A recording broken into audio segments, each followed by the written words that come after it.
and you'll see that the huge majority of uncertified teachers in our district are in these schools. So that would be the main thing that they would like. They would like some good certified, highly effective teachers teaching for them.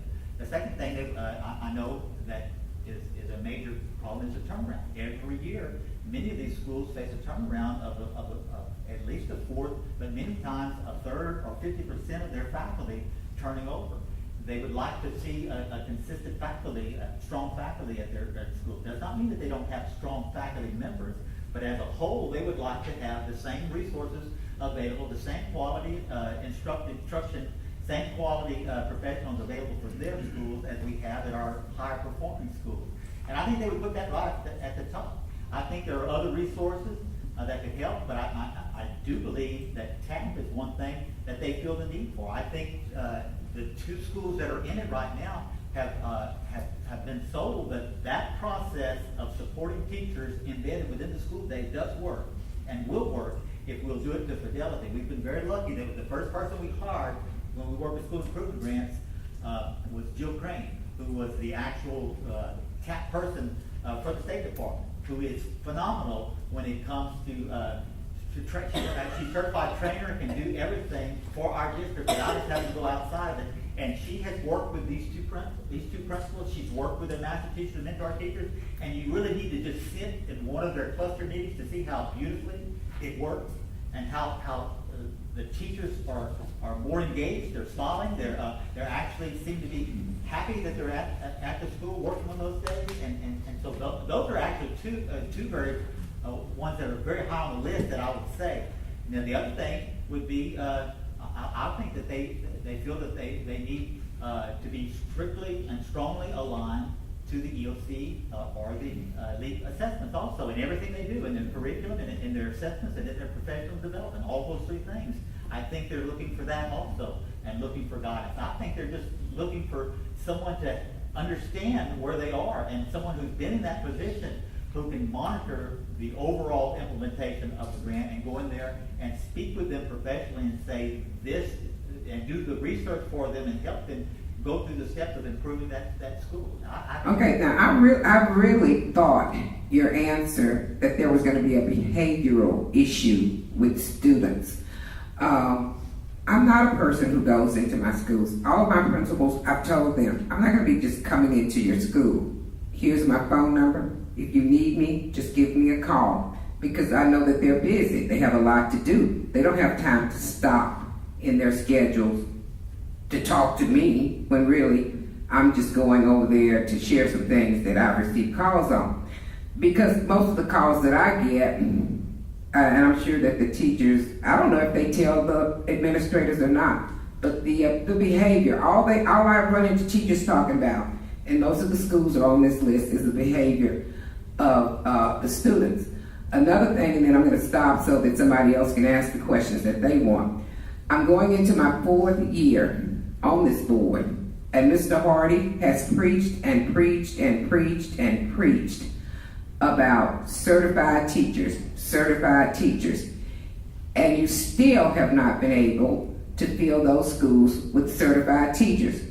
And I'm just saying, this grant and the TAP program is going to give you the resources to do what you haven't been able to do in the 3 years that I'm completed, because it's been the same issue. Certified teachers, we can't find them. Certified teachers, we can't find them. And I thought this was a very well put together report this evening. And I support these things. If it's going to make any student, even if they're not, or any school on this list, make those students more successful, I'm all for that. But again, I say, this is my 4th year starting. And we've been talking about certified teachers for 3 complete years in the beginning. And as you said earlier, you gave us about 5 pages of things that have been implemented in this new program, other than hiring an individual to be fully in contact with the failing schools and the administrators of those schools, and and giving them guidance that I think all of my principals have in my schools. They're just amazing. This is going to make a difference, and none of these things overlap with those 5 pages that you've given us in the past? Well, some may well, some do. This gives us the best opportunity to do that. So how much of this is new? Ma'am? This is what, like 50-50? 50% of these things are things that are untried, and 50% are things that we We try. don't have that percentage. We have. I don't want an exact, I mean, he's already said that you've tried some of this. We haven't been using TAP. TAP has been well documented in many areas to be successful in doing exactly those things we described. So that's the move we're attempting to make here. Well, I think it's a good move, and when I leave here tonight, I want to be able to say to those people in my community who are very involved, I think this was going to work. This is the best one they've had so far. We're going to see some results with this. I don't want to hear the next time, you know. And I hope you're able to get those certified teachers. I mean, you've been trying. You haven't been able to do it in 3 years, but you're trying. So maybe this will do it. Maybe these incentives will do it. I hope it will work.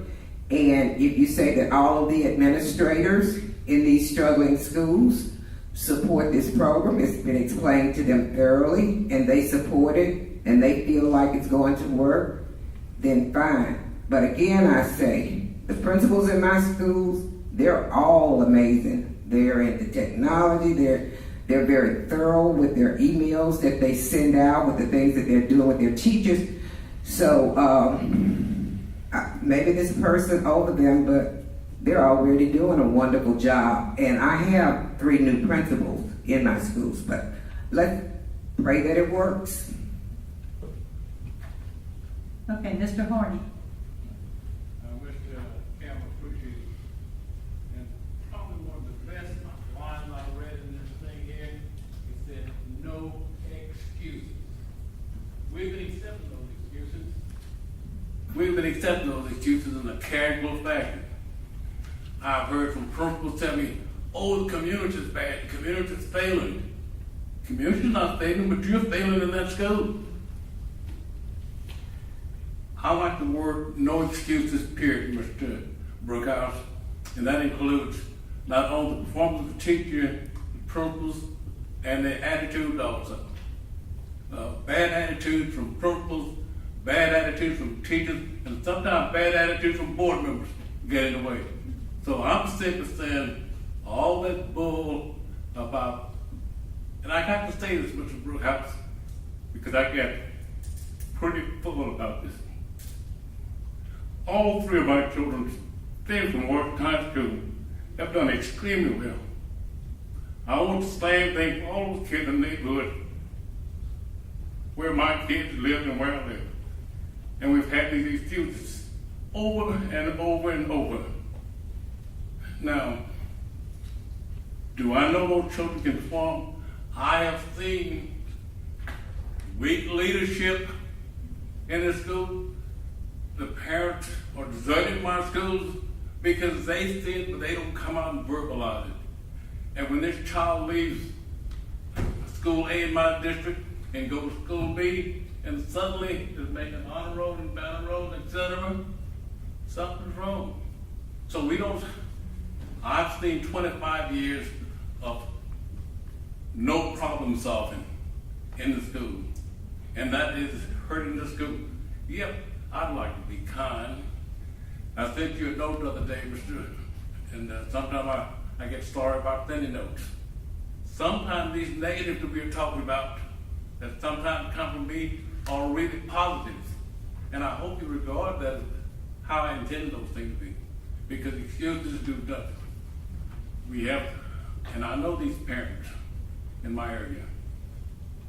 If you look down on them and talk down to them, they'll not cooperate with you. Sometimes they don't cooperate with board members either. I hope I never talk down to them. But I want these parents to come in and feel free. And we oftentimes need a parent advisory in every school in my area, where parents come in and talk to principals, and they get together and start talking about how they improve school. So I like every aspect of the accountability. And I hope and I know Mr. Campbell, I know you probably get tired of me, but if we don't do something with these schools. Let me give you an example. You know, when I look across the board and somebody tells me, oh, this school is a C school, and then you look around, and I've heard this coming from administrators too. Oh, well, those kids are doing the best they can. Oh, they're not doing the best they can. And if you were 67 and you're 3 points from a 7 and getting an A, there's no need to apologize to anybody who let that stand as the performance standard. Moving within a D range for 17 years at least, how do we tolerate that kind of performance from any administrator, any school, any teachers? So yes, Ms. Gay, I've been out preaching about teachers, I think certified teachers, because we've got to give principals help. Now, one thing I like about this also, besides the no excuses comment,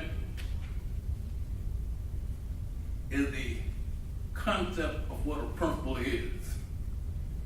You know, when you're at Washington Marion, if you're not thinking your loyalty to that community, we do not need you, period. If you're at Molo and you don't think you have loyalty to that community and to those parents, you need to go.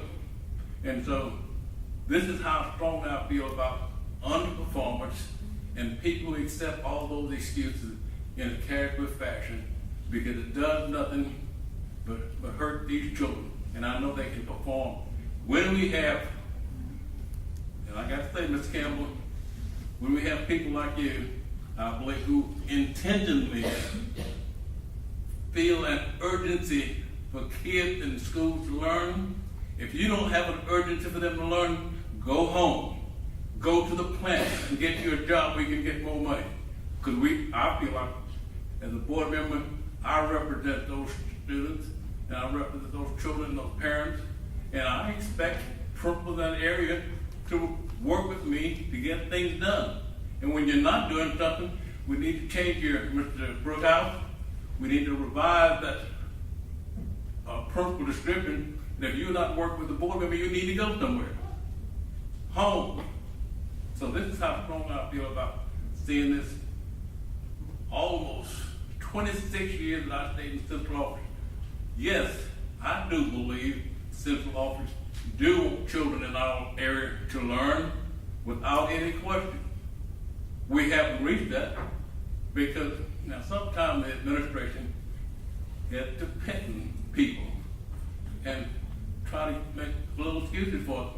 When you do that, make excuses for lack of performance in my area, you hurt my children. Thank you. Mr. Bro?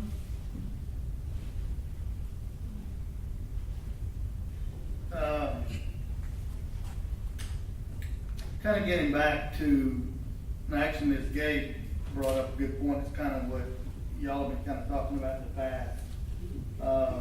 Years ago, you know, they had a number grade that they had to get to be a, you know, they had to exceed a certain number of points to be able to get to the next level and get out of being a low performing school. Every year that bar has moved, the line in the sand has moved.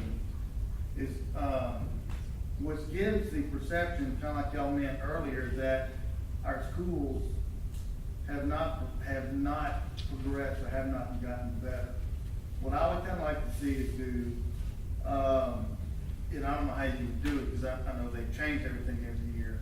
But yeah, but go back in the line when I heard the date 2006, or it used to be, I think when they first came out with that No Child Left Behind, and they came up with original score. And let's say you pick a school and their score at that time was 50 points or whatever. And they had to progress so many points a year to keep up with that. What I wouldn't mind doing is going, and y'all pick a date and come back so we can actually look at these schools. We know they perform. We know that the administrators know they perform. But with the state constantly moving the bar and moving the mechanism with which they're being graded on, it's actually hard, especially for the teachers that are out there and the administrators, to say, okay, well, we're D school. Well, that may be, if you use the measure that they used 5 or 10 years ago, they may be at that point a B or a C school. Depending on, so what we need to do is, yeah, I understand that we have to follow what the guidelines and all that are, but if we can have a set of standards on the sidelines, we can come and say, okay, the original standards were this is where we were then, look at what we're progressing to now. Because it does give a negative connotation on these schools that they are not getting better. And I've been on the board for a long time. Things have changed every year, and it's gotten better every year. The amount of money that we invest in these schools, to me, it is mind-boggling. There's 4 legs to support a school that you have, and you have 2 of the legs are internal, which are the administrators and the teachers. The other 2 legs of the schools, in my philosophy, are the community, which is going to be the students and the parents. We've had issues with a couple of the legs. You pick any ones you want, never really cooperating at the same time. Over the past few years,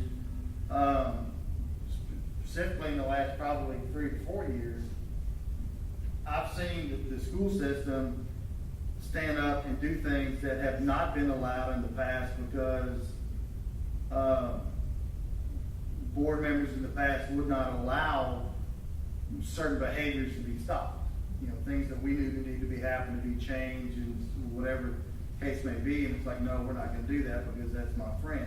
I have not seen that in the last couple of years. For a guy like me, that's a positive deal. And I know it's hard for some of the things that y'all do,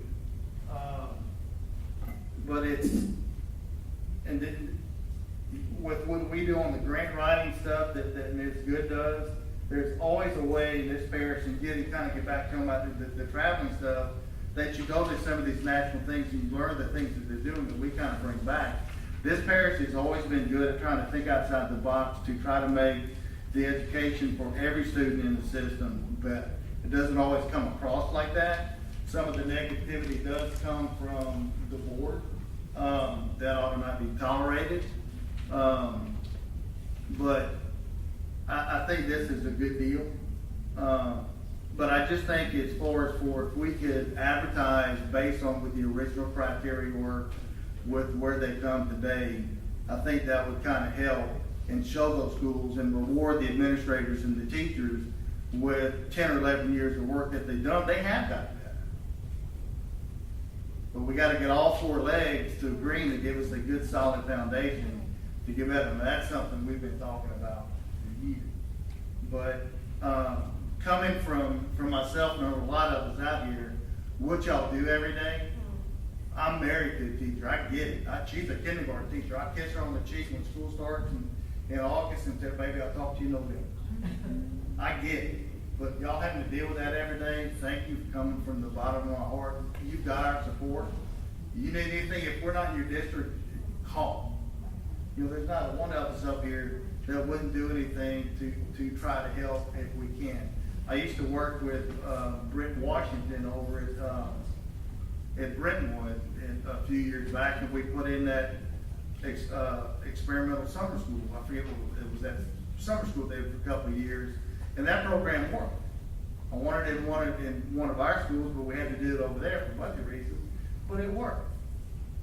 You know, but we know what y'all do. We do appreciate that. We know y'all striving, trying to get better.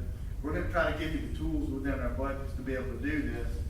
And staff and administration is going to do everything that, you know, if you got an idea, give them some grant. If you need help writing a grant, the best person I've ever seen to write one is sitting right there in a blue shirt. I think that's blue, but you always tell me I'm colorblind.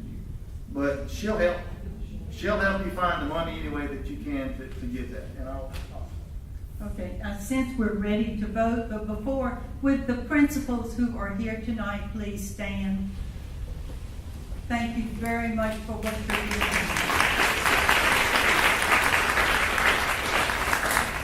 doing. We appreciate you. Okay, I don't see any other comments? We have a motion and a second. All in favor say aye. Aye. Opposed, nay. Thank you. And that concludes Your motion to our adjourn? meeting. Motion to adjourn, thank you. Second? Agreed, thank you. Good night.